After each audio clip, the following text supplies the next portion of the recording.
Hello दोस्तों, Nuwan cinema में आपका स्वागत है। आज मैं आपको जेल ब्रेक मूवी की ऐसी सच्ची कहानी सुनाने जा रहा हूं, जिसमें दो नहीं, तीन नहीं, बल्कि 250 प्रिजनर्स ने जेल से भागने की प्लानिंग की थी। पहले आपको इस कहानी की थोड़ी हिस्ट्री बता दूं। बात है सन 1945 की, जब वर्ल्ड वॉर 2 चल रही थी। उस टाइम जर्मनी देश का एक रूल था, जो भी दुश्मन देश का सैनिक लड़ाई में जिंदा पकड़ा जाता था, उन्हें वो स्पेशल सेल्स में डाल देते थे। लेकिन इन सेल्स को तोड़ के भागना वॉर प्रिजनर्स अपना कर्तव्य समझते थे, क्योंकि इससे जर्मनी की फौज भागे हुए कैदियों के पीछे लगानी पड़ती थी, जिससे जर्मनी की वॉर में मैन पावर कम होती थी। बार बार जेल से भागने के कारण जर्मनी परेशान हो चुका था, जिसके कारण जर्मनी ने एक स्पेशल सेल बनाई, जहां डिफॉल्टर प्रिजनर्स जो कभी ना कभी जेल से भागे थे लेकिन बाद में पकड़े गए, उन्हें यहां रखा जाना था। ये कहानी इसी जेल से भागने की है। बिना देरी के कहानी स्टार्ट करते हैं। कहानी की शुरुआत होती है जहां 100 से भी ज्यादा अमेरिकी फौजियों को स्पेशल जेल में लाया जाता है। ये जेल खुले मैदान में बनाई गई होती है। फिर हम अमेरिकी फौजियों के कमांडर रैमसी को देखते हैं, जिसे इस जेल का वार्डन खास अपने पास बुलाता है। वार्डन पहले रैमसी को नाम गिनाता है, जो फौजी बार बार जेल से भागने की कोशिश कर चुके थे। फिर वार्डन कहता है कि इस जेल में आप सभी को पढ़ने को लाइब्रेरी, ग्राउंड में गार्डनिंग भी करने को दी जाएगी और खाने पीने की अच्छी फैसिलिटी दी जाएगी। वार्डन कहता है कि कमांडर रैमसी, तुम मुझसे वादा करो कि इतनी फैसिलिटी में कोई फौजी भागने की कोशिश नहीं करेगा। लेकिन कमांडर वार्डन के मुंह पर कह देता है कि ये हमारा कर्तव्य है जेल तोड़ के भागना और दुश्मनों को उलझाए रखना, ताकि जंग के मैदान में दुश्मनों की मैन पावर कम हो सके। वार्डन फिर कमांडर को जाने को कहता है। इधर दोस्तों फौजी जेड सिक्योरिटी जेल में आते ही यहाँ से भागने का प्लान बनाने लग जाते हैं। फिर हम कहानी के दिलचस्प करेक्टर ऑफिसर हिल्स को देखते हैं, जो कि 17 बार जेल से भागने की कोशिश कर चुका था। हिल्स के पास खेलने को एक बॉल होती है। वो एक जगह देखता है कि दो गार्ड्स जहां से निगरानी रख रहे हैं, उनके सीधा नीचे पतली वायर के पास एक ब्लैंक पॉइंट है, यानी कि दोनों गार्ड्स का ध्यान यहाँ नहीं जा सकता। इसे चेक करने के लिए हिल्स पीछे जाके खड़ा हो जाता है। दूसरी तरफ हम डैनी और विली को देखते हैं, जो सुरंगें खोदने में एक्सपर्ट होते हैं। वो अपने हिसाब से यहाँ से भागने की कोशिश करते हैं। फिर आइस को दिखाया जाता है, वो भी भागने के लिए एक ट्रक में छुप जाता है। लेकिन दोस्तों वार्डन इन सभी को पकड़ लेता है। उधर हिल्स ब्लैक पॉइंट टेस्ट करने के लिए अपनी बॉल वायर्स के पास फेंकता है, जिसे पकड़ने के लिए वो सीधा वायर्स के नजदीक चला जाता है। हिल्स की बात सही निकलती है, दोनों गार्ड्स उसे देख नहीं पाते, लेकिन ग्राउंड पर एक गार्ड उसे देखता है। फिर वार्डन हिल्स के पास आता है और पूछता है कि तुम यहाँ क्या कर रहे थे? तुम्हें पता है वायर के पास आने वाले को मार दिया जाता है। हिल्स सीधा कह देता है कि वो यहाँ से भागने की कोशिश कर रहा था। हिल्स और आइव्स कैदियों में सबसे ज्यादा बार भागने की कोशिश कर चुके थे, जिसके कारण वार्डन इन्हें 20 दिन कूलर नाम के एकांत कमरों में रहने की सजा देता है, जहाँ आइव्स और हिल्स पक्के दोस्त बन जाते हैं। अभी तक दोस्तों सभी कैदियों ने अकेले अकेले भागने की कोशिश की थी। इन सभी में यूनिटी की कमी थी। फिर इस जेल में आता है सभी कैदियों का लीडर ऑफिसर रोजर। रोजर आते ही कमांडर से मिलता है और कहता है कि इस बार मैं एक्स ऑर्गेनाइजेशन बनाऊंगा और यहाँ से पूरे 250 फौजियों को भगा के लेके जाऊंगा। सीन शिफ्ट होता है रात में, जहां रोजर सभी फौजियों को इकट्ठा करता है। रोजर सभी को कहता है कि हम पूरे 250 फौजियों को भगाने वाले हैं, लेकिन ये सभी को इम्पॉसिबल लगता है। रोजर फिर कहता है कि हम इस जेल में 3 सुरंगें बनाएंगे, जो कि जंगल में जाके खुलेंगी, लेकिन पहले हम 30 मीटर सीधा नीचे खुदाई करेंगे, जिससे किसी को भी सुरंग खोदने की आवाज ना आए।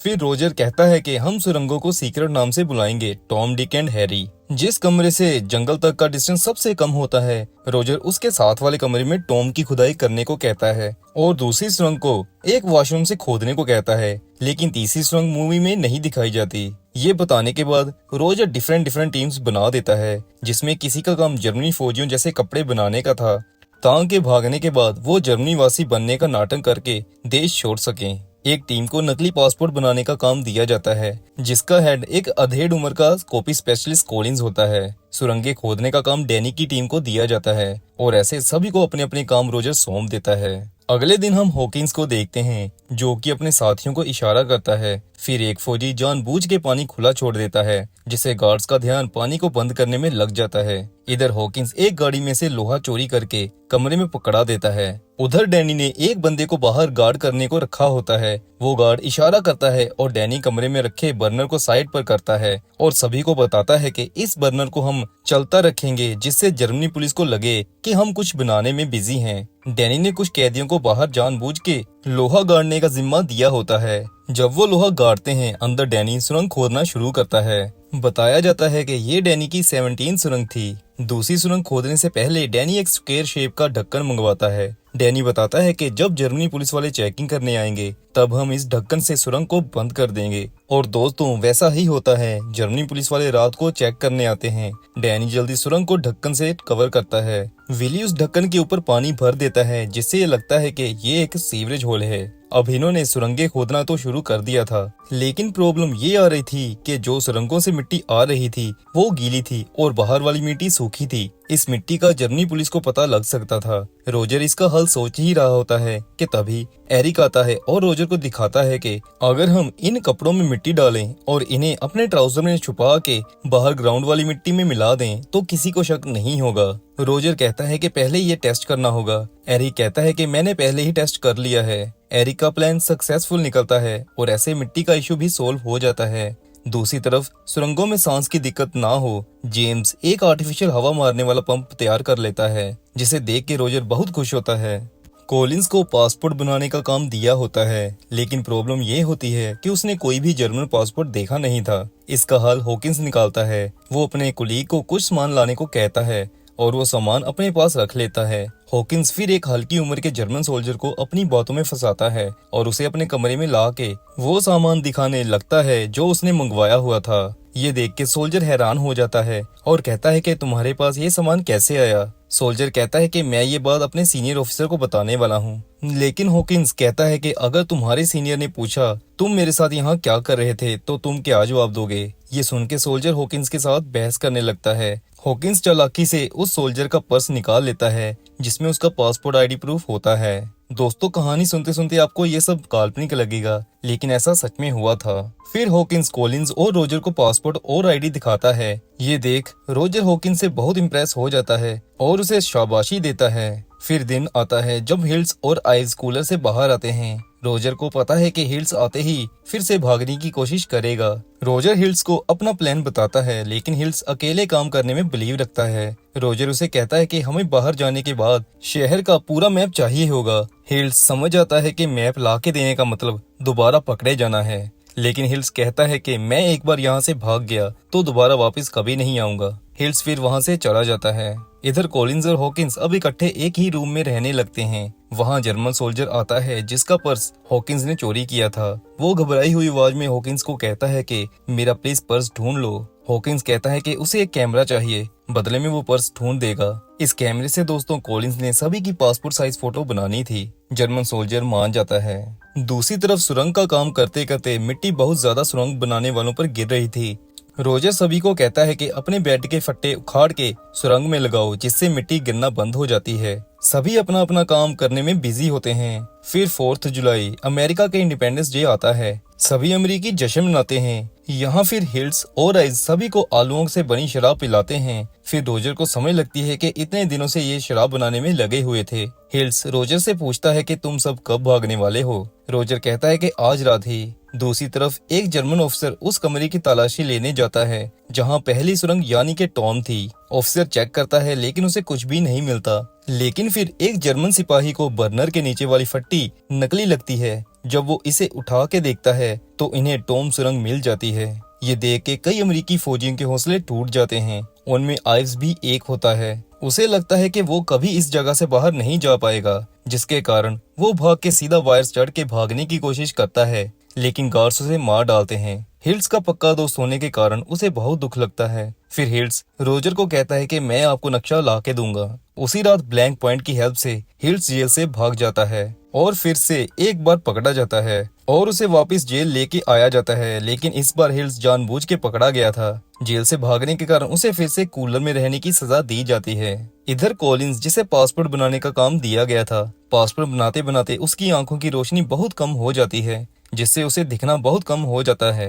ये बात रोजर को भी पता लग गई होती है। रोजर कमरे में आता है जहां हॉकिंस और कॉलिंस बैठे होते हैं। रोजर कहता है कि कॉलिंस हमारे साथ भाग नहीं सकता, उसकी वजह से हम सभी पकड़े जा सकते हैं। लेकिन हॉकिंस कहता है कि मैं कॉलिंस को अपने साथ लेके जाऊंगा। फिर रोजर मान जाता है। आज भागने की रात होती है। सबसे पहले हिल सुरंग से होके बाहर जाता है, लेकिन यहाँ थोड़ी सी गड़बड़ हो गई होती है। जो इन्होंने सोचा था कि सुरंग जंगल में खुलेगी, वो जंगल से 30 मीटर पहले ही खुल गई थी।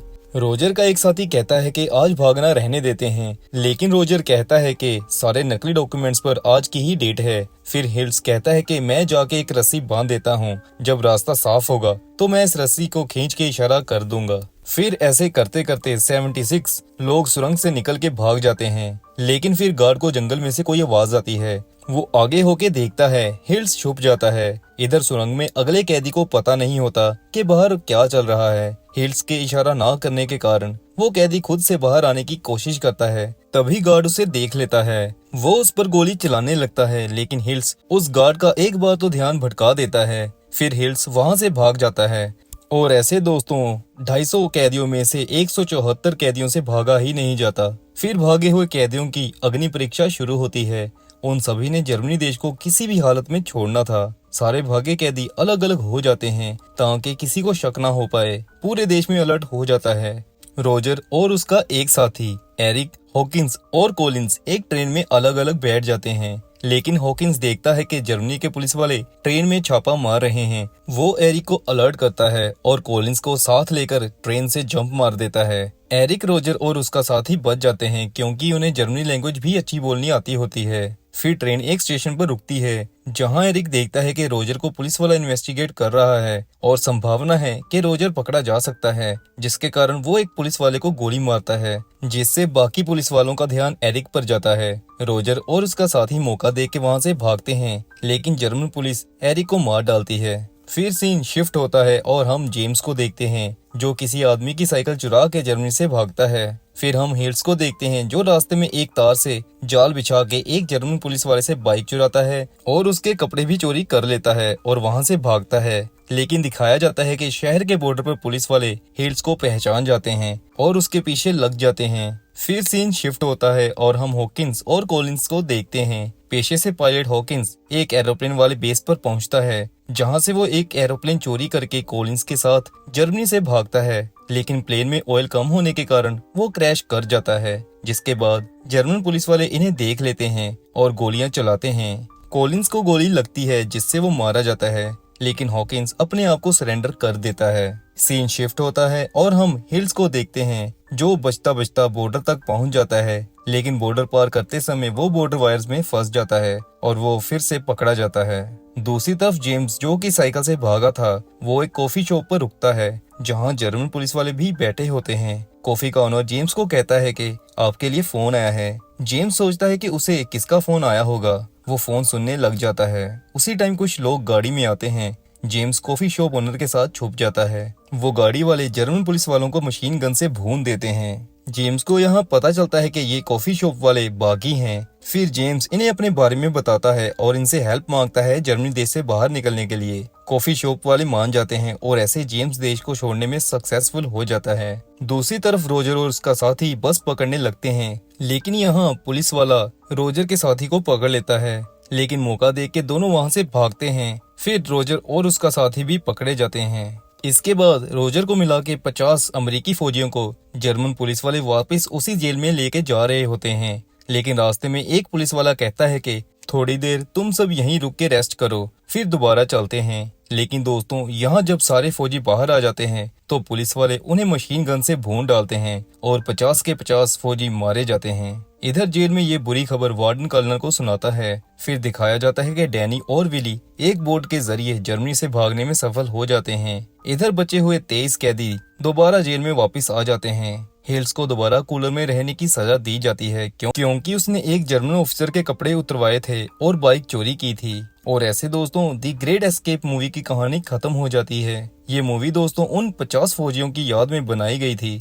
जिन्हें जर्मनी पुलिस ने बेरहमी से मार डाला था। इतनी मेहनत करने के बाद 250 में से सिर्फ 3 कैदी ही देश से भाग पाए थे। इतिहास की ऐसी और कहानियां सुनने के लिए चैनल सब्सक्राइब जरूर करिएगा।